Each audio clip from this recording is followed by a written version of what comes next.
Hello friends, bio world में आप सभी का स्वागत है। आ जाइए, सभी लोग जुड़ जाइए।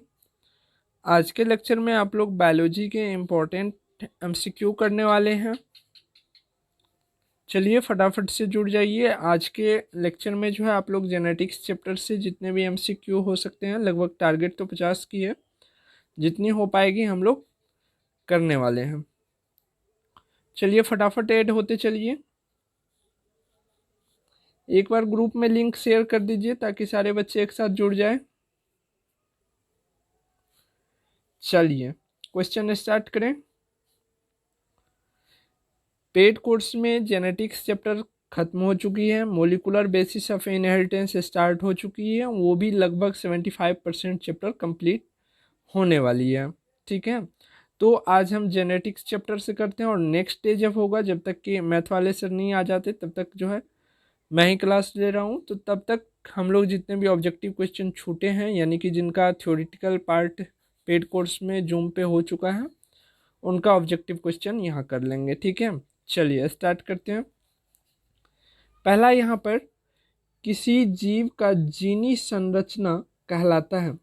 किसी जीव का जीनी संरचना, जैसे कि हम जेनेटिक्स में देख रहे थे कि कोई प्लांट ले रहे थे, वो प्योर टॉल है या ड्वार्फ टॉल है, किस प्रकार से हमें पता चलता था?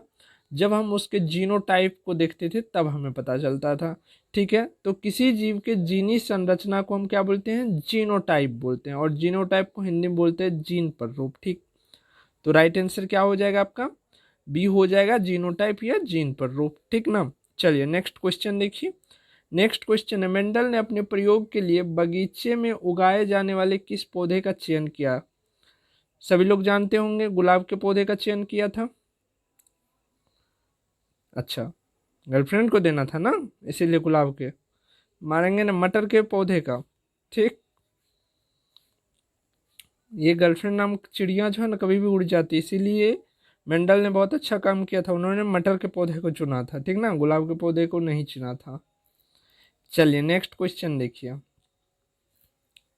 नेक्स्ट क्वेश्चन है आपका, जीव विज्ञान की वह शाखा जिसके अंतर्गत विभिन्नता तथा आनुवंशिकी का अध्ययन किया जाता है कहलाता है।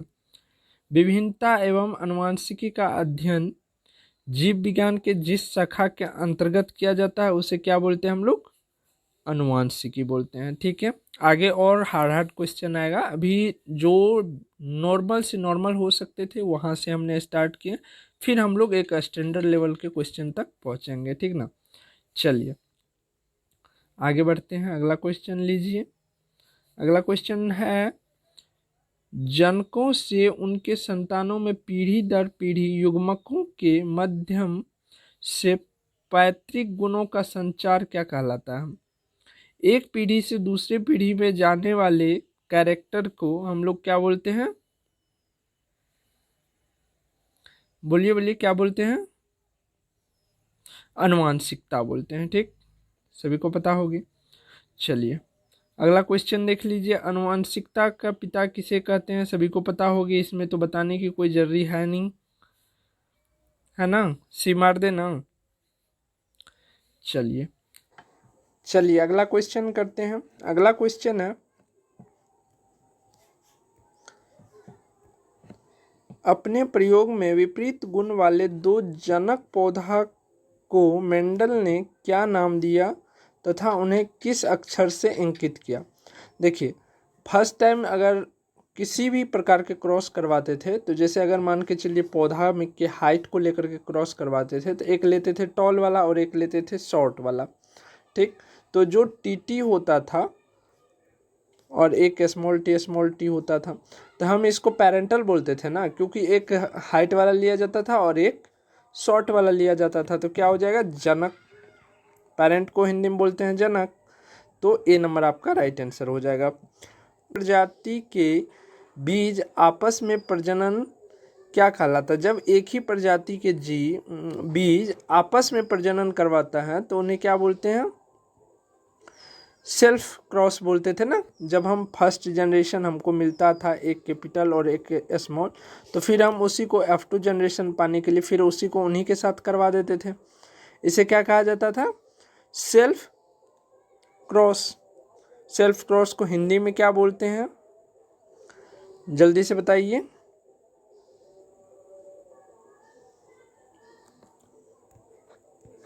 अंतः प्रजनन, ठीक ना। चलिए नेक्स्ट क्वेश्चन है, डीएनए अनुक्रम के तुलनात्मक अध्ययन द्वारा किसी जीव के पूर्वजों की खोज क्या कहलाती है? डीएनए अनुक्रम के तुलनात्मक अध्ययन द्वारा, ठीक है, डीएनए फिंगरप्रिंट द्वारा जो खोज किया जाता है उनके पूर्वज का, वो क्या कहलाता है? बता सकते कोई?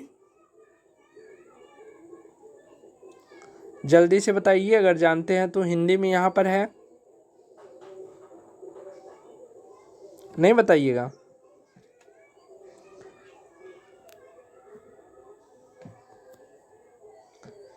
क्या कहलाता है? आणविक जाति वृत्त, ठीक। इसका इंग्लिश क्या होता है वो बता सकते हैं हमें तो बताइएगा कमेंट में। चलिए अगला क्वेश्चन देखिए। अगला क्वेश्चन है, इनमें से कौन सभी जीवों में वंशानुगत गुणों को पीढ़ी दर पीढ़ी संचरित करते हैं? टाइपिंग में थोड़ी सी मिस्टेक है, यहाँ पर है इनमें से कौन सभी जीवों में वंशानुगत गुणों को, यानी कि जेनेटिक गुण जो होता है उनको पीढ़ी दर पीढ़ी ले जाने का काम करता है। तो ऐसा काम कौन कर सकता है? एक जनरेशन से दूसरा जनरेशन में ले जाने का काम कौन करता है? जीन या क्रोमोसोम? जल्दी से बताइए, जीन या क्रोमोसोम? क्या हो जाएगा राइट आंसर आपका, जीन या क्रोमोसोम? चलिए इसका आप आंसर बताइए तो हमें, जीन या क्रोमोसोम क्या होगा? जल्दी से बताइए और बातचीत बंद कीजिए कमेंट में, यहाँ सीरियस होइए। वातावरण के प्रभाव, भोजन के प्रकार, उपस्थिति अन्य जीवों के साथ परस्पर व्यवहार के कारण जीवों में होने वाली विभिन्नताओं को कहते हैं या कहलाता है? देखिए, वातावरण के प्रभाव के अनुकूल, भोजन के प्रभाव के अनुकूल और अन्य जीवों के साथ में रहने पर जो जीवों के जो बदलाव आता है या परिवर्तन आता है उसे हम क्या बोलते हैं? बता सकते हैं? आनुवांशिकता बोलते हैं इसको, क्योंकि इसी के कारण जो है वेरिएशन आता है। वेरिएशन जो है ना, हेरिडिटी और वेरिएशन, जेनेटिक्स स्टार्ट किए थे, दो टर्म लिखाए हुए थे, एक वेरिएशन और एक हेरिडिटी, ठीक। तो वेरिएशन वाला पॉइंट को पे उल्टाइए और पढ़िए, वहाँ पर हमने क्या लिखाया कि सोशली और जो एनवायरमेंटली फ़र्क पड़ेगा उससे नेक्स्ट आने वाले पीढ़ी में थोड़ा थोड़ा बदलाव होगा। किस कारण से? तो आनुवांशिकता कारण, यानी कि जेनेटिकली कुछ न कुछ बदलाव होते जाएंगे, ठीक। चलिए नेक्स्ट क्वेश्चन देखिए, किसी जीव की जीनी संरचना मतलब जीनोटाइप, ठीक, उस जीव का क्या कहलाता है? किसी जीव की जीनी संरचना उस जीव का क्या कहलाता है? सभी को पता है, क्या हो जाएगा? डी हो जाएगा। चलिए नेक्स्ट क्वेश्चन देखिए। नेक्स्ट क्वेश्चन है, मेंडल के मटर के पौधे पर किए गए प्रसिद्ध प्रयोग की व्याख्या में शुद्ध रूप से लंबे जनक पौधे को किस चिन्ह द्वारा इंगित किया जाता है? इतना घुमा फिरा के क्वेश्चन पूछने का मतलब हुआ कि आपके ब्रेन को वॉश करना चाहता है। ये डायरेक्ट भी पूछ सकता था कि मेंडल के प्रयोग में लंबे पौधे के लिए क्या प्रयोग किया जाता था या कौन सा चिन्ह का प्रयोग किया जाता था। तो आपको हम सारे चिन्ह याद दिला दिए थे ना कि राउंड गोल होगा तो क्या होगा, येलो कलर का सीड होगा तो क्या होगा। तो सभी के चिन्ह को भी याद रखना है, अभी यहाँ से भी क्वेश्चन आ गया है। पौधा के केस में तो हम लंबा वाला का डबल टी लेते थे और जो बोना होता था उसका स्मॉल टी लेते थे, याद है ना। बोना के लिए हम स्मॉल टी लेते थे और जो शुद्ध यानी कि लंबा होता था उनके लिए कैपिटल टी लेते थे। चलिए अगला क्वेश्चन है, मेंडल के एक संकर प्रयोग में F2 पीढ़ी में लक्षण प्ररूपी अनुपात क्या पाया गया? यहाँ पर लक्षण प्ररूपी बोला गया है, ना कि आपको जीनी प्ररूपी बोला गया। जीनी प्ररूपी मतलब जीनोटाइप और लक्षण प्ररूपी मतलब फिनोटाइप। तो फिनोटाइप इसका क्या आंसर हो जाएगा? F2 पीढ़ी का फिनोटाइप रेशियो कितना होता है? 9:3:3:1 होता है ना। तो राइट आंसर क्या हो जाएगा बताइए? सी हो जाएगा ना। चलिए, अगर वही F1 पीढ़ी का बोला जाता तो F1 पीढ़ी का फिनोटाइप रेशियो तो 3:1 हो जाता। ठीक, चलिए अगला क्वेश्चन देखते हैं। अगला क्वेश्चन है, मेंडल के एक संकर प्रयोग के F1 पीढ़ी में उत्पन्न मटर के नस्ल के पौधे को किस चिन्ह द्वारा दिखाया जाता है? सीधा सीधी बोलो ना कि F1 पीढ़ी में जो मटर का पौधा आता है उन्हें हम किस चिन्ह द्वारा दर्शाते हैं? तो आप लोगों को पता है कि पेरेंटल कैपिटल टी होता है और स्मॉल टी होता है। तो फर्स्ट जनरेशन में क्या आता है, एक कैपिटल और एक स्मॉल आता है, जो कि दिखने में पौधा हमें किस तरह का होता है, टॉल ही होता है। ठीक है, तो राइट आंसर क्या हो जाएगा आपका, बी हो जाएगा। चलिए अगला क्वेश्चन देखिए। अगला क्वेश्चन है, मेंडल के द्विगुणन संकरण प्रयोग के F2 पीढ़ी में उत्पन्न मटर के पौधे की व्याख्या के लिए लक्षण प्ररूपी अनुपात को किस प्रकार दर्शाया गया? देखिए क्वेश्चन कितना घुमा रहा। सीधा सा क्वेश्चन आपको पूछा गया है कि F2 पीढ़ी में फिनोटिपिक रेशियो क्या था। फिनोटिपिक के लिए हम हिंदी में बोलते हैं लक्षण प्ररूपी। ठीक है, लक्षण प्ररूपी के नीचे में लिख लीजिएगा फिनोटिपी। ठीक, फिनोटाइप सभी को पता चल गया होगा। F2 पीढ़ी का फिनोटाइप रेशियो क्या है, 9:3:3:1। ठीक, अगला क्वेश्चन है, मनुष्य में XAXY गुणसूत्र पाए जाने पर कौन सा लक्षण उत्पन्न होता है? अब आपको पता होनी चाहिए कि ये AA जो है ये तो नॉर्मल 22 वाला को दिखा रहा है। ठीक है, नॉर्मल 22 मेल हो या फीमेल हो, उसमें 22 जोड़ी क्रोमोसोम जो होती है XX ही होता है। ठीक, 23वां जोड़ी जो होता है वो मेल में XY हो जाता है और फीमेल में XX ही रह जाता है। ठीक है, तो यहाँ पर ये 22 जोड़ी का XX जो है उसको AA से दिखाया गया है क्वेश्चन में। ठीक, घबराना नहीं है। चलिए, मनुष्य में ये AA को छोड़ देना है, बाकी चीज को देखिए। XX और Y गुणसूत्र पाए जाने पर कौन सा लक्षण उत्पन्न होता है? देखिए ये तो मेल का है लेकिन एक X क्रोमोसोम बढ़ गया है। तो जब मेल में एक X क्रोमोसोम बढ़ जाता है तो किस प्रकार के सिंड्रोम उत्पन्न होते हैं, ये आपको बता चुके हैं हम जेनेटिक्स क्लास में। यूट्यूब पे आपको इससे पहले भी जब क्लास हुई थी जेनेटिक्स की तो वहाँ पर भी आपको देखने को मिला होगा। तो जल्दी से इसका आंसर पुट कर दीजिएगा।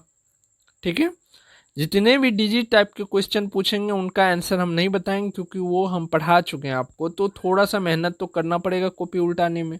अगर आज कॉपी नहीं उल्टा के देखिएगा तो फिर आपको हमेशा के लिए याद नहीं रहने वाला। और आज अगर कॉपी उल्टा के याद कीजिएगा फिर आकर के आंसर कीजिएगा कमेंट में तो आपको याद रहेगी। ठीक है, क्यों? क्योंकि आपको खोजना पड़ा, इस क्वेश्चन के लिए आपको कॉपी पलटना पड़ा, इसलिए याद रहेगी।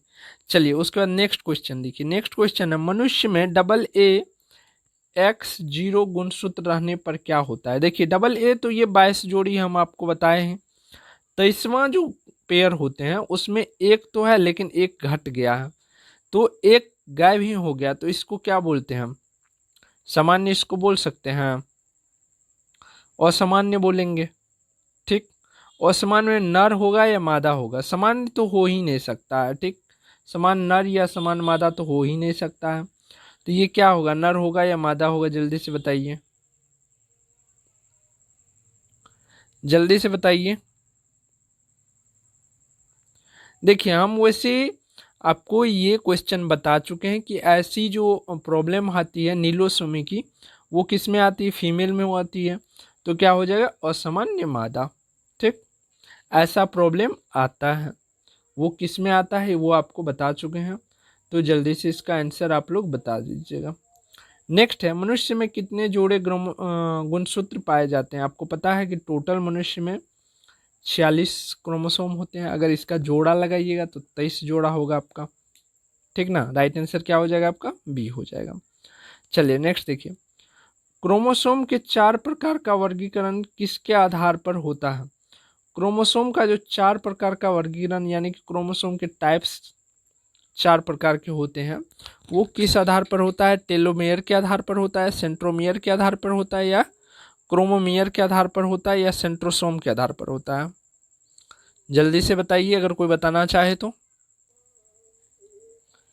सेंट्रोमियर के आधार पर। सेंट्रोमियर क्या होता है चलिए हम बताते हैं आपको। आपको पता है कि क्रोमोसोम में 2 आर्म्स होते हैं और बीच में एक गोल वाला दिख रहा होगा जिसको बोलते हैं सेंट्रोमियर, उस पे दोनों आर्म्स जुड़े होते हैं, ठीक है। तो इन्हीं के आधार पर क्रोमोसोम को 4 टाइप में बांटा गया है, ठीक है। पहला आता है मेटासेंट्रिक। इसमें क्या होता है, क्रोमोसोम के दोनों भुजा की जो लंबाई होती है वो एक समान होती है, ठीक है।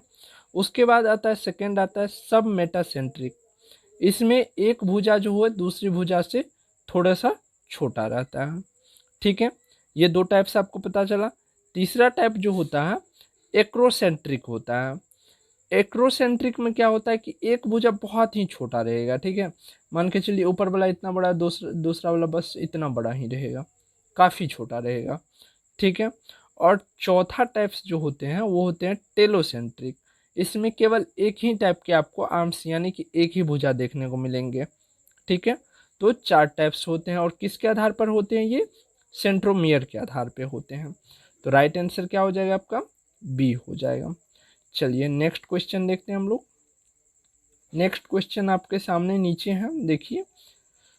क्रोमोसोम के जिस भाग में क्रियाशील जीन पाए जाते हैं उसे हम क्या कहते हैं? ये क्वेश्चन हम करवा चुके हैं आपको कम्युनिटी, यूट्यूब के कम्युनिटी पोस्ट में जाइएगा तो वहाँ पर आपको ढेर सारा क्वेश्चन मिलेगा और डेली बाय डेली हम कुछ क्वेश्चंस देते रहते हैं, तो उनको आप लोग सॉल्व कीजिए और लाइक कीजिए क्वेश्चन अच्छा लगता है तो। और अगर आपको राइट आंसर नहीं मिलता है या नहीं संतुष्ट होते हैं तो आप कमेंट में हमसे आंसर पूछ सकते हैं, या नहीं तो अन्य स्टूडेंट के आंसर देख सकते हैं।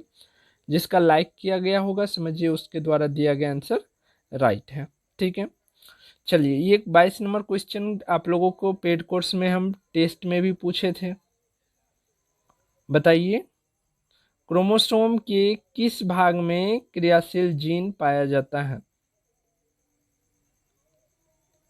बता सकते हैं कि नहीं बता सकते हैं? जल्दी से बताइए।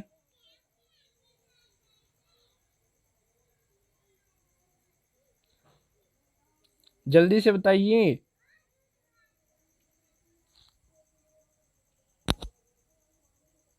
चलिए इसका हम आपको होमवर्क के रूप में दे दे रहे हैं क्योंकि ये टेस्ट में भी क्वेश्चन पूछा जा चुका है।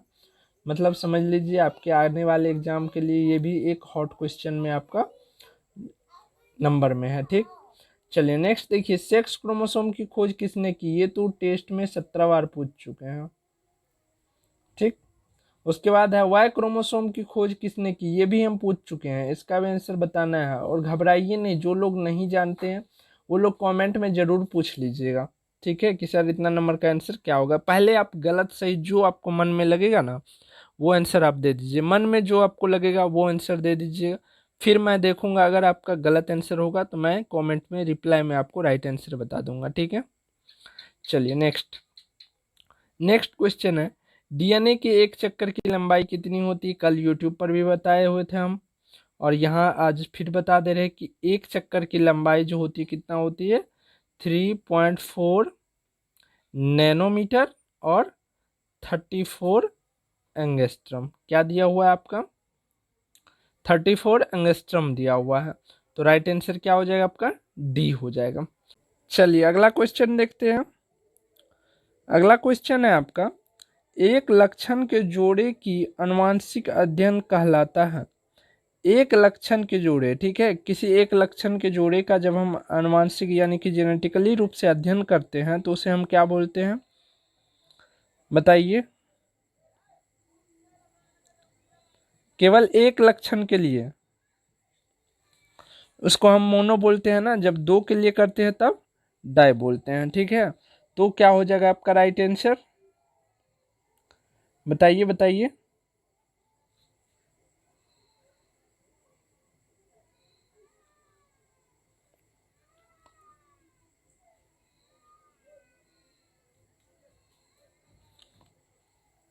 बी हो जाएगा, मोनो हाइब्रिड क्रॉस, क्योंकि एक लक्षण के लिए देख रहे हैं। चलिए बी वाले सभी लोग सही है, हम देख ही रहे थे, कमेंट ही सबका देख रहे थे। चलिए अगला क्वेश्चन देखिए। अगला क्वेश्चन है जीन का रासायनिक संरचना क्या है। जीन का रासायनिक संरचना क्या है? डीएनए है। आरएनए क्या किसमें होता है वो तो आपको पता ही होगा, कल ही बताए होंगे पेड कोर्स में। चलिए नेक्स्ट क्वेश्चन देखते हैं। नेक्स्ट क्वेश्चन आपका लक्षणों को नियंत्रित करने वाला इकाई क्या है। लक्षणों को नियंत्रित करने वाला जो इकाई है, यानी कि एक जनरेशन से दूसरे जनरेशन में ले जाने वाला जो छोटा सा इकाई है उसको हम क्या बोलते हैं? प्यारा सा नाम है उनका जीन, ठीक ना। जीन या एलील, बताइए बताइए, जीन या एलील। चलिए क्वेश्चन में कंफ्यूजन हो रहा है आप लोगों को, इसका आंसर बताना है क्या होगा। नियंत्रित करने के लिए बोला जा रहा है तो क्या हो जाएगा? एलील हो जाएगा, ठीक है। नियंत्रित करने के लिए बोला जा रहा है तो क्या हो जाएगा? एलील हो जाएगा, ठीक। हम थोड़ा सा घुमा के पूछेंगे ताकि यहीं पर आपका जो भी क्वेश्चन के डाउट होगा वो क्लियर हो जाएगा, एग्जाम में किसी प्रकार की टेंशन नहीं रहेगी आपके लिए, ठीक। अगला क्वेश्चन देखिए, अनुवांशिकी किस प्रकार का अध्ययन है। अनुवांशिकी किस प्रकार का अध्ययन है ये तो बता सकते हैं ना, होमवर्क में दे सकता हूं। नेक्स्ट क्वेश्चन है बच्चों में मंगोलिज्म या डाउन सिंड्रोम होने का कारण है। बच्चों में मंगोलिज्म या डाउन सिंड्रोम होने का क्या कारण है? जीन में क्या होना? परिवर्तन होना है, बताइए। जीन में क्या होना? परिवर्तन होना या कुछ और बात है? बच्चों में मंगोलिज्म जो होते हैं वो क्यों होते हैं? क्योंकि एक क्रोमोसोम बढ़ जाते हैं तो उसको क्या बोलते हैं? हम ट्राइसोमी बोलते हैं, ठीक। चलिए नेक्स्ट क्वेश्चन देखिए। नेक्स्ट क्वेश्चन है लाल त्वचा वाले मवेशी को जब सफेद त्वचा वाले मवेशी से क्रॉस करवाया गया तो F1 पीढ़ी में मवेशियों का रंग चितकबरा हो गया, यह किसको प्रदर्शित करता है? चितकबरा हो गया यह किसको प्रदर्शित करता है?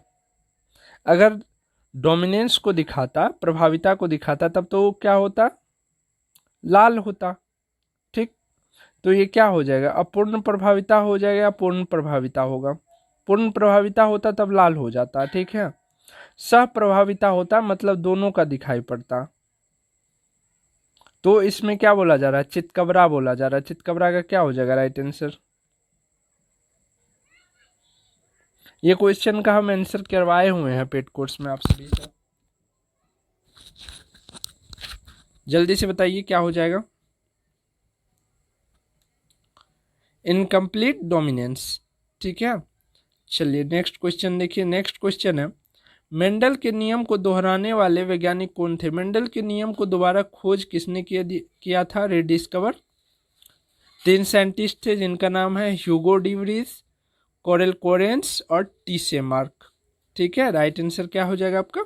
सी हो जाएगा। अगला क्वेश्चन देखिए। अगला क्वेश्चन है जब किसी जीव में एक लक्षण के लिए 2 या 2 से ज़्यादा एलील जिम्मेवार होते हैं तो उसे क्या बोलते हैं? मल्टीपल एलिलिज्म बोलते हैं। मल्टीपल एलिलिज्म को हिंदी में क्या बोलते हैं? बहुविकल्पता बोलते हैं, ठीक। चलिए नेक्स्ट क्वेश्चन है सामने में। नेक्स्ट क्वेश्चन, और ये क्वेश्चन है आपको थोड़ा सा सॉल्व करने वाला, जो कि आपको होमवर्क में दिया जा रहा है, ठीक। चलिए नेक्स्ट क्वेश्चन देखिए। नेक्स्ट क्वेश्चन है मेंडल के प्रयोग में विकसित लक्षणों के जोड़ी को क्या कहते थे? मेंडल के प्रयोग में विकसित लक्षणों के जोड़ी को क्या बोलते थे? एलील बोलते थे ना। राइट आंसर क्या हो जाएगा हमारा? डी हो जाएगा। नेक्स्ट क्वेश्चन लीजिए। नेक्स्ट क्वेश्चन है अनुवांशिकता शब्द किसने गढ़ा, यानी कि टर्म जो है जेनेटिक्स टर्म किसने दिया? ये बात हम आपको शुरू में ही लिखाए हुए थे, जेनेटिक्स जब स्टार्ट किए थे उसी में हमने लिखाए थे कि genetics term was given by, किसके द्वारा? बैटसन के द्वारा, डब्ल्यू बैटसन, ठीक है, डब्ल्यू बैटसन के द्वारा। नेक्स्ट क्वेश्चन देखिए। नेक्स्ट क्वेश्चन है अनुवांशिकी उत्परिवर्तन होता है। अनुवांशिकी उत्परिवर्तन जो होती है वो किसके कारण होती है या किस में होता है, बता सकते हैं? क्रोमोसोम पर। क्रोमोसोम में अगर थोड़ी सी चेंजेज आती है तो नेक्स्ट जनरेशन में जो है बहुत कुछ बदलाव हो जाता है। तो क्या हो जाएगा राइट आंसर आपका? सी हो जाएगा। नेक्स्ट क्वेश्चन देखिए, नेक्स्ट क्वेश्चन है किसके द्वारा आनुवंशिकता के विज्ञान को आनुवंशिकी कहा गया है? किसके द्वारा आनुवंशिकता के विज्ञान को आनुवंशिकी कहा गया है? किसके द्वारा कहा गया है? बैटसन के द्वारा। ठीक, मेंडल नहीं मार दीजिएगा, गलत हो जाएगा। ठीक है, याद रख लीजिएगा इस क्वेश्चन को ट्रिपल स्टार मार के, क्योंकि इसमें मेंडल टिक मारने के चांस बहुत ज़्यादा बनते हैं सारे स्टूडेंट को। नेक्स्ट है प्रयोगशाला में सर्वप्रथम डीएनए का संश्लेषण किया था। प्रयोगशाला में जो है डीएनए का संश्लेषण सर्वप्रथम किसने किया था, बता सकते हैं? डॉक्टर हरगोविंद खुराना, जो कि कहाँ के हैं? इंडियन है। ठीक, नेक्स्ट है हरगोविंद खुराना को किस आविष्कार के लिए सम्मानित किया जाता है? किस आविष्कार के लिए उन्हें सम्मानित किया जाता है, जल्दी से बताइए अगर पता है तो। अभी तो देखिए यहाँ पर डीएनए का क्या किया था? संश्लेषण किया था। ठीक है, तो क्या हो जाएगा? जीन संश्लेषण के लिए। तो आज यही रहने देते हैं। बाकी एक जानकारी बता दो, जिसको पेड कोर्स ज्वाइन करनी हो कर सकते हैं। उनका फ़ी केवल 400 रुपया रखा गया है, जिसमें आपको फुल कोर्स पूरा थ्योरी चैप्टर वाइज पढ़ाया जाएगा। बाद में आपके जो ऑब्जेक्टिव क्वेश्चन अभी देख रहे हैं यहाँ तो करवा ही रहे हैं, फिर आपकी टेस्ट जो संडे होती है उस टेस्ट में चैप्टर से क्वेश्चन पूछा जाता है। तो इसी प्रकार से आपकी बेहतर तैयारी करवाई जाती है मात्र 400 रुपया में। ठीक है, फुल कोर्स की 400 रुपया फ़ी है, ये नहीं कि मंथली। अभी से एग्ज़ाम तक में जो है 400 रुपया में ही आपको सब कुछ करवानी है। ठीक है, बाकी आज की क्लास को यहीं एंड करते हैं। मिलते हैं कल आप लोगों को नेक्स्ट किसी सब्जेक्ट से इम्पोर्टेंट क्वेश्चन लेकर के। तब तक अगर वीडियो अच्छा लगा हो तो लाइक कीजिए, अपने फ्रेंड्स लोग के साथ शेयर कीजिए।